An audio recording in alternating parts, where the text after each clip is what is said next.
नमस्कार, आपके साथ मैं रोहित कुमार। आप न्यूज फॉर नेशन पर। बिहार के सरकारी स्कूलों में पढ़ाने वाले मास्टर साहब की छुट्टियों को लेकर के पाठक का बड़ा आदेश सामने आ गया है। दरअसल बीते दिनों के पाठक ने सितंबर से दिसंबर के बीच में की कुल 23 छुट्टियों में से 12 छुट्टियों की कटौती कर दी थी, जिसके बाद बिहार भर में भारी विरोध हुआ था। इस पूरे फैसले पर जो है नीतीश कुमार के हस्तक्षेप के बाद इस पूरे फैसले को निरस्त कर दिया गया, रद्द कर दिया गया था। तो अब के पाठक ने बिहार के स्कूलों को लेकर के जो छुट्टियां हैं उस पर एक नया आदेश जारी कर दिया है। ऐसे में बिहार के शिक्षकों के लिए मजबूरी हो जाएगी कि हर हाल में हर कीमत पर उनको के पाठक के आदेश के मुताबिक इतने दिन स्कूल में पढ़ाने ही होंगे। बिहार के सरकारी विद्यालयों में छुट्टी विवाद के बीच शिक्षा विभाग ने बड़ा फैसला लिया है।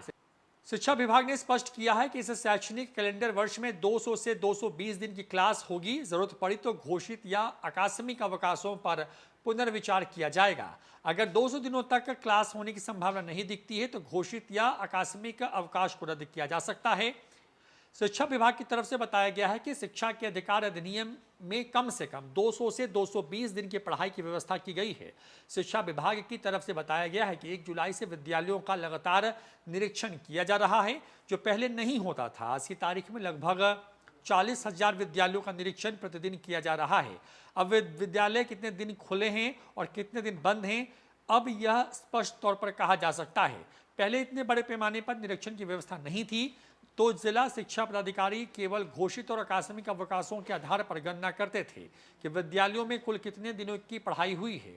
अब जबकि निरीक्षण की व्यवस्था की गई है तो उससे पता चल जाएगा कि कई अघोषित अवकाश की भी स्थानीय कारणों से प्रशासन द्वारा किए जाते रहे हैं। इतना ही नहीं, विद्यालय बिना कोई अवकाश घोषित किया ही स्थानीय वजह से अगर बंद रहे हैं तो वहाँ पढ़ाई नहीं हुई है, ये भी माना जा सकेगा। शिक्षा विभाग की मुख्य समस्या घोषित अवकाश नहीं बल्कि अघोषित अवकाश है, जिसकी जानकारी मुख्यालय की बात तो छोड़िए जिला शिक्षा पदाधिकारी को भी नहीं हो पाती है। जब से निरीक्षण की व्यवस्था हुई है तो कई चौंकाने वाले तथ्य सामने आए हैं। अब बिना घोषित आकस्मिक अवकाश के भी विद्यालयों के बंद होने की सूचना मिल रही है। शिक्षा विभाग ने बताया है कि कई स्थानीय वजह से विद्यालयों में अघोषित अवकाश किया जाता है, जिसमें बाढ़ के चलते स्कूलों में पानी लग जाना, शीतलहर के कारण विद्यालय बंद हो जाना, लू के चलते विद्यालय बंद किया जाना, स्वतंत्रता दिवस, गणतंत्रता दिवस एवं अन्य विधि व्यवस्था संबंधी वजह जैसे स्कूलों में पुलिस का रुकना, श्रावणी मेले में कांवरियों के रुकने की व्यवस्था किया जाना, जिसकी वजह से लगातार 1 महीने तक पठन पाठन बाधित होता रहता है। विभिन्न प्रकार के आयोग परीक्षा, बोर्ड की परीक्षा हेतु विद्यालय अथवा शिक्षक अथवा दोनों का इस्तेमाल किया जाता है।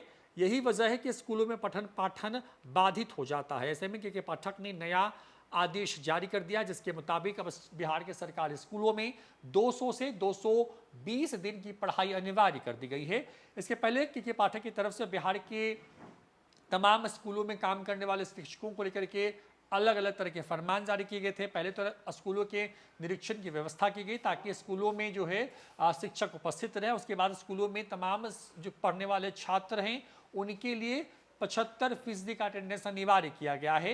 इसके साथ साथ जो है लगातार के पाठक बिहार के स्कूलों का भ्रमण कर रहे थे। इसी बीच में के पाठक ने एक ऐसा आदेश जारी किया जिसके बाद बिहार भर में खूब हंगामा हुआ।